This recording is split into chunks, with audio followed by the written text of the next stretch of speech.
Could be big though, he could actually drop down. Kelix caught out in the open, bit of a dicey spot for him. And Birdring, oh, going for the quick play! Styling!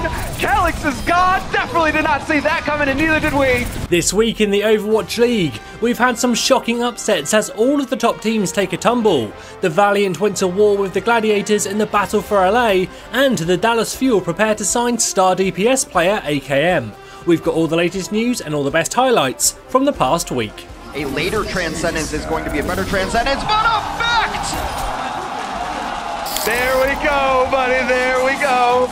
The biggest story of the week started on Thursday, as the Boston Uprising took on the London Spitfire. Boston were massive underdogs, with the Spitfire coming into this match 5-0.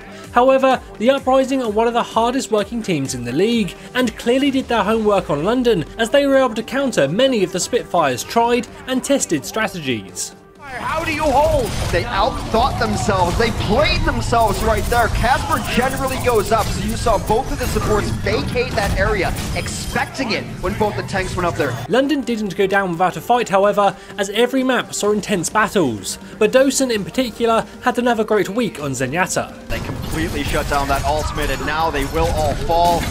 Dosen looking for a couple of more kills, will find some help above in the friendly skies from Hureg.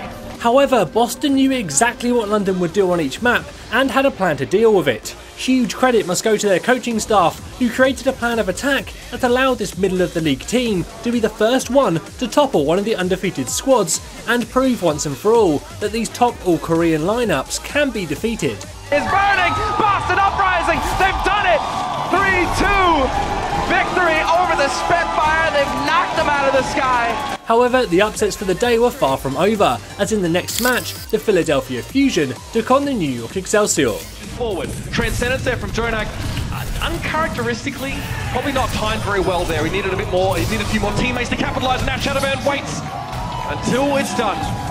Once again, New York was an undefeated team going into this match, but Philadelphia were up to the challenge. The Fusion's approach was quite different to Boston's. While I'm sure they did their homework as well, they seemed to be less obvious in their countering and set plays, and more focused on using their tanks and supports to really allow their DPS duo of Carpe and Shadowburn to have plenty of space to work with.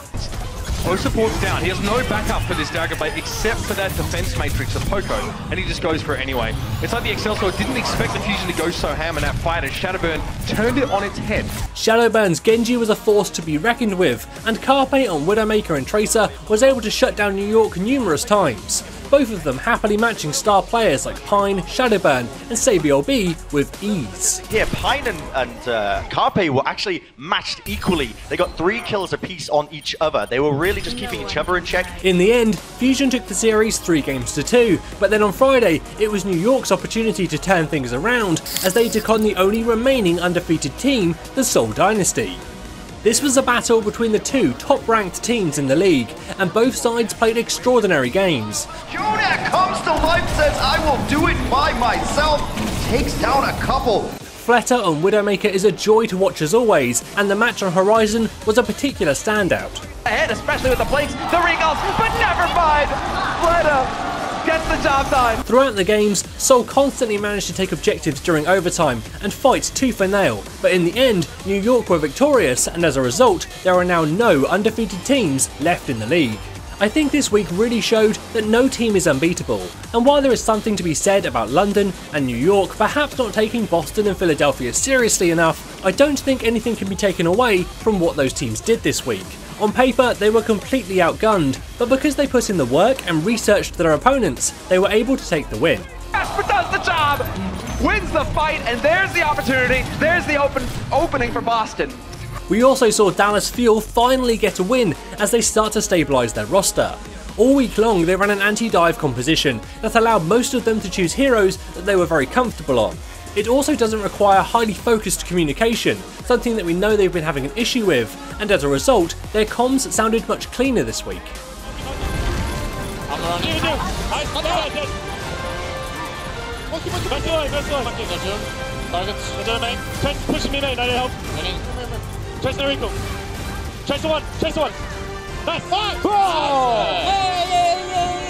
However, while this strategy was enough to take a win over the Shock, it wasn't enough to beat the Boston Uprising, who still beat them 3-2. How? How has he done that? Tip the Seagull have dropped. Now Pulse Bomb in. Striker is just cutting a bloody swat through the Dallas Fuel. That's his third kill here. And Kellex will bring back notes just in case they need the extra bodies on the point, but they may well not. Striker with 5 kills in the fight. Choosing the best match this week is almost impossible, but seeing as we've already talked about the top 3 teams being defeated, I'm going to give it to the Battle for Los Angeles, where the Valiant took on the Gladiators. Going into this week, this was probably the match I was most excited about. The Valiant were favourites, but it was the Gladiators who harnessed the power of the underdog as they won the first 2 games with some great defensive rounds and a fantastic use of the quad tank Moira strategy on Horizon. And Shaz already with that coalescence, no surprise there. It builds fast, and it may be enough right off the bat as Unko falls. Gladiators will steamroll point A, the Slambulance. Going into the control map, the Gladiators were just 1 win away from victory, and it really did come down to the wire, as the Valiant won the first round thanks to Soon's great Widowmaker, but then the Gladiators struck back in round 2 thanks to Hydration's fantastic Pharah. Off just before going down, Silk Thread not making that barrage work this time. With everything on the line in the final round, it went to 99% each before the Valiant managed to steal away the victory and keep themselves in the match. Then map 4 took them to Junkertown, where after some intense and scrappy fighting, the Valiant took away the win. As well, big fight for Valiant already, and they may just have it right here. Yeah, goodbye Big Goose. And that is it, we are going to map number 5. With both teams on the brink of victory, it went to a tiebreaker on Lijiang Tower, where the Valiant were able to complete the absolutely ridiculous reverse sweep and finish up the whole series 3 games to 2. Valiant will win the battle for Los Angeles in a 3-2 reverse sweep victory. Wow. We've now entered into the signing phase of the league, where teams are now allowed to sign new players who will be able to start playing with them in Stage 2. Only 1 signing has been confirmed to be in final negotiations so far, but it's a big one, and that was the Dallas Fuel picking up AKM. AKM is a top tier hit scan specialist who was most well known for his Soldier 76 on the Team Rogue. He was waiting for a little bit earlier on. Trent Senna's going to make it impossible, and that's going to be the Helix rocket to follow. That's the revenge that AKM was looking for. Adding him to the roster gives them 3 great hit scan players, in effect, Taimu and AKM, and also offers some insurance to deal with any player illnesses. AKM previously stated that he only wanted to join a team if he would be in the core lineup and not just sat on the bench, and unless this has changed, it most likely leaves Seagull on the bench more often and being used mainly for niche situations where his Junkrat or perhaps Pharah is more optimal. However, where it leaves Taimu is more worrying, as he was already warming the bench and focusing instead on coaching Mickey on his Roadhog play. Perhaps we'll see him in action again on Roadhog if triple or quad tank becomes meta again. But with Effect and now AKM on the roster, it doesn't look like he'll be needed for a DPS role very often, which is a real shame. However, he has said that he's been struggling with hitscan heroes recently. I just can't play hitscan anymore. It's completely impossible. I can't. It's been a year. I grind so hard and I can't fucking hit a fucking thing. I just can't. The Shanghai Dragons have also announced that they're looking to hire more players, with some reports suggesting up to 4, and the Florida Mayhem will also almost certainly be looking to pick up some new additions. There are plenty of other top tier players still up for grabs, and we'll keep you up to date on any signings or player trades, but for now, let's catch up on the action from the rest of the week. The Valkyrie early, Zeba wanted to get higher out range. Are you kidding me? On day 1, things went much as you would expect, with London and Seoul defeating San Francisco and Shanghai. However, Shanghai taking a map from Seoul was unexpected and a much needed morale boost for the team. London also continued to struggle on Oasis, dropping that map once again. Also during this match, London's Prophet threw out a quick gesture to his teammates watching in the dugout that unfortunately for him also got broadcast on the live feed and landed him with a $1,000 fine. Then the day wrapped up with our match of the week between the 2 LA teams. Oh boy. They had a chance to go. Oh! On day 2, we had our 2 big upsets, and then the Outlaws claimed their 3rd 4-map win in a row, this time over the Florida Mayhem. Day 3 included New York beating Seoul, as well as Shanghai putting in a competitive performance against Philadelphia. This was also a big day for Dallas as they finally got a win against their name with a 3-0 victory over the San Francisco Shock. On day 4, however, they couldn't adjust enough to defeat the superior Boston Uprising, who took their 2nd victory of the week.